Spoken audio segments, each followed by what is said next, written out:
By the end of the game, perhaps you're running a guild. You have a fleet of vehicles, ornithopters flying in formation, sandbikes cruising across the desert beneath them, tanks kicking up a cloud of dust as you drive to a spice blow in the distance in order to harvest with your guild. And you see in the distance another guild coming towards you, and just as you clash you hear the rumble of a sandworm coming. That's combat in Dune Awakening. My name is Viljar Sommerbach. I'm the game director on Dune Awakening. You start out in the desert, surviving, clinging to life, and in the end, you might become someone like the Baron Harkonnen, and then you try to cling to power.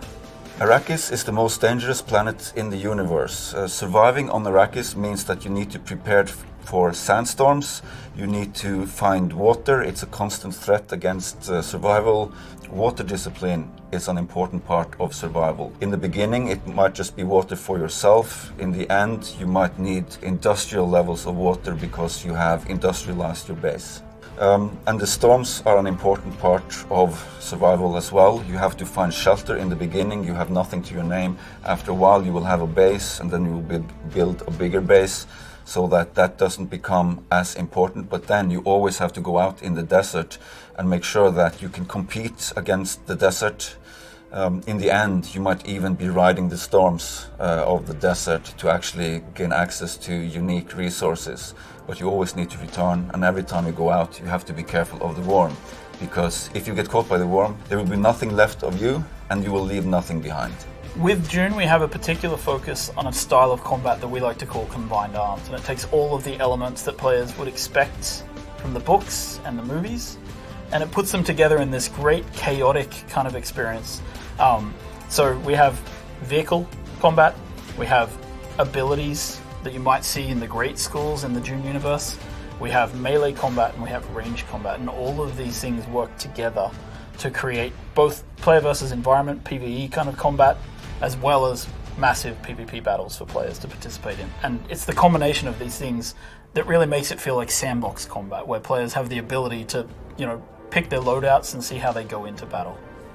We have a broad spectrum of combat capabilities. We have melee weapons like knives and swords. We have ranged weapons. Then we have ground vehicles and air vehicles. They all come with configurable capabilities like las guns, rockets, miniguns, things like that. You will be fighting on foot, you'll be driving vehicles, you'll be flying in ornithopter, and it all comes together there. The more coordinated you are, the better it is, the better prepared you are, the better it will be. If you're playing with someone for the first time or you didn't prepare properly, it will be chaotic, but if you prepare, if you coordinate, then you will perform with lethal efficiency. So, the world of Arrakis is full of political intrigue, and we have this fantastic concept from the stories called Canley. And Canley is basically the rules of engagement. It's this thing called the Great Convention that defines areas of the world where players are allowed to interact in different ways. So in Dune Awakening, players will have different areas of the world that are enabled for example, full player versus player combat, and areas that are safer and that are patrolled by Sardaukar troops and kept safe. And so players really have this sort of free opportunity within the sandbox to find the locations where they can fight with each other, or to stay in the locations where they're safer. Right? And that's up to the player and how they want to approach the game. In Dune Awakening, we've got many different types of weapons from across the universe, drawing upon the books and the movies. We have las guns, mauler pistols, we have scatter guns, pellet guns. In addition, we have all of the sort of melee weapons you'd expect to see, kris knives and kinjals and short swords and rapiers.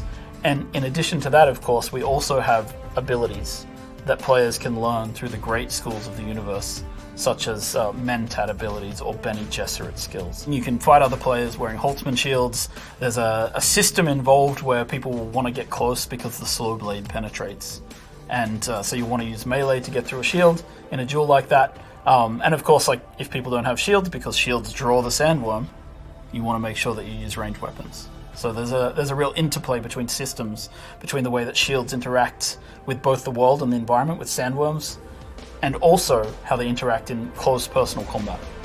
Anytime that you step onto the sands of Arrakis, you risk drawing the worm. You can multiply that by driving vehicles, On the surface, you can multiply that by using shields or suspensor belts. Holtzman technology will draw the one.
Expression and customization, which of course we have armor sets and clothing and a robust character creation.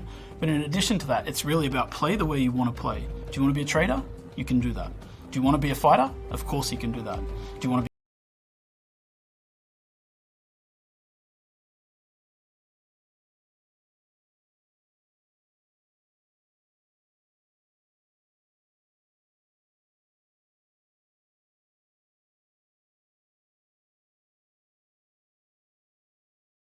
Anarchy Online was a huge undertaking for Funcom at the time. We didn't always know what we were doing, but we were learning on the job to a large extent.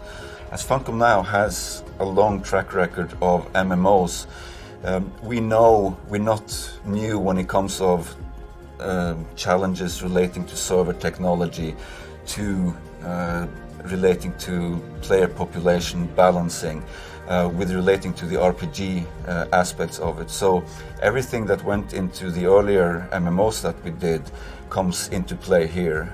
We are taking it a lot further though, because we're not a traditional MMO in the sense that there's combat in our game is much more second to second and intense than you would find in an MMO, for instance.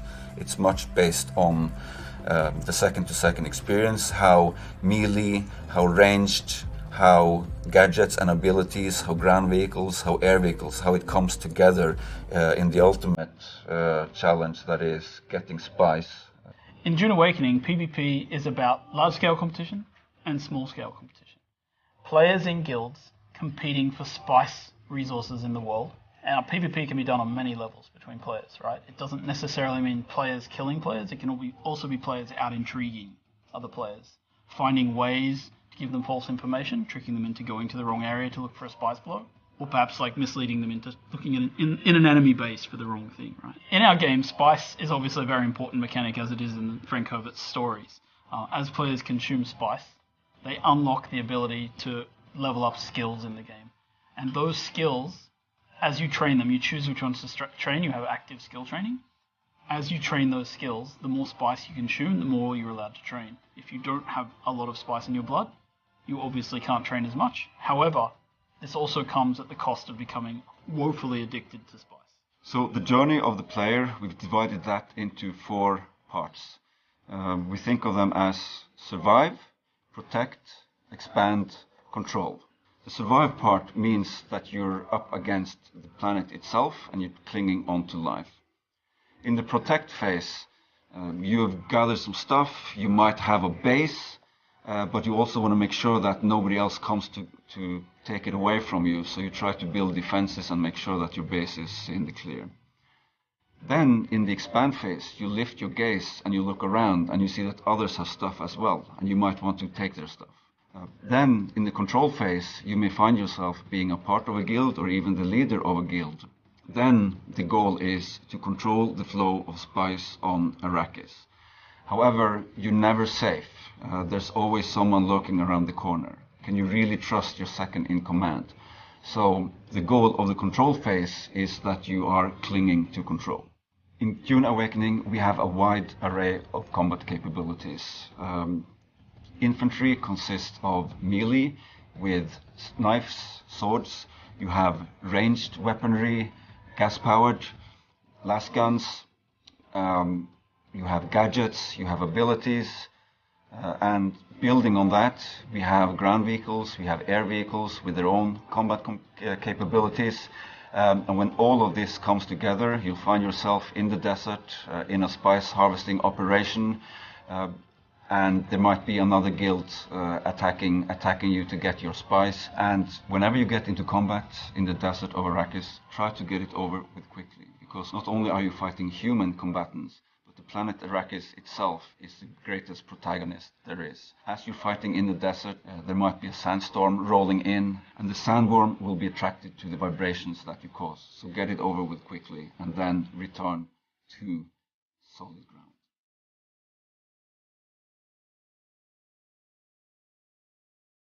It is a game where players are invited to explore the world of Dune. They involve themselves in politics, they involve themselves in intrigue, they involve themselves in combat, they have to survive on the most dangerous planet in the universe.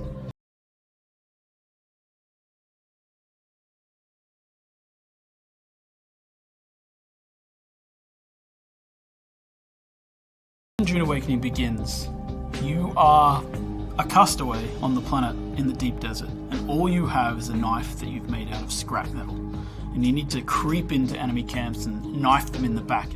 It starts in the desert. You cling to life. You find others, friends. You wander the dry, dirty streets of civilization. In the ancient halls of the testing stations, you find answers. You seek the secrets of the ever-shifting sands. Spice.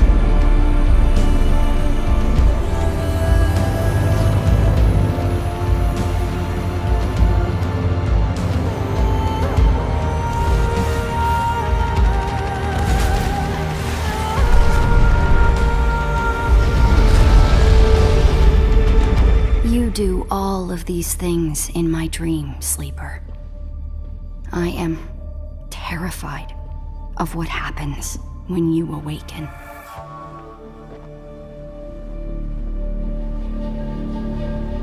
Fear is the mind killer.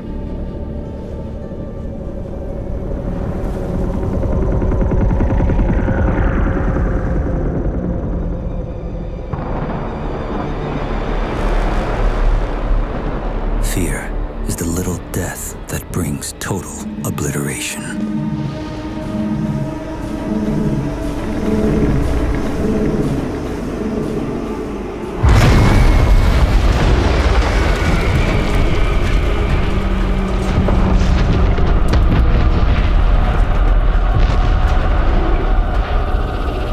I will face my fear. I will permit it to pass over and through me. And when it has gone past,